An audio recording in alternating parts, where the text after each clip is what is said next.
Hey, I'm back with more information on how to connect with the fairies. So if you've missed the previous videos, scroll back and get some really good information, some base stuff to start with, because we're kind of getting into this a little bit. So you're working with a fairy, and you know how to protect yourself, and you know how to ground your energy. You know why you're there in the first place. You understand your motivations, and you've done your research. So now comes time to actually interact with these beings, with these otherworld beings. And I would start with an offering. I mean, offerings are pretty important. It establishes that you're committed to this and that you're willing to give your time, your energy, your food. You're willing to show up and be a consistent partner in this relationship, because that's what it is. I also want to stress here, just because you are a partner in whatever this relationship is, it doesn't mean necessarily that you're an equal partner. So keep that in mind, because equality when working with the otherworld beings happens, but it's rare and it's not the normal. So just another thing to understand going in. So with the Irish fairy, it's very common to leave an offering of butter.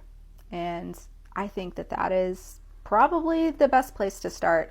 If you can get really high quality, the best quality butter that you can find, generally unsalted.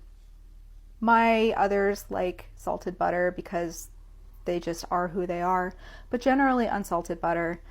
Leave something like little cakes, made out of oats or really simple material. Honey is great.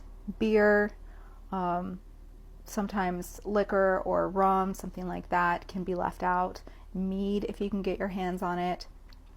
Don't leave something outside that's going to be poisonous to wildlife. If you make chocolate chip cookies, you can offer it. You can have a space that's somewhere liminal within your house where you've said this is where you can come but no further, like a windowsill or something like that. You can leave your chocolate chip cookies. I wouldn't recommend something with like chocolate or anything that's going to be harmful to wildlife, but you can offer them. And then there's different schools on whether or not you should eat it afterwards. I'm going to say don't. So once you've offered that stuff, leave it for a while, for an appropriate amount of time, and then throw it away. If you're leaving something outside, make sure it's wildlife safe and just leave it. You know, the animals will come and clean up after it. And otherwise, yeah, start with offerings. I'll be back with more.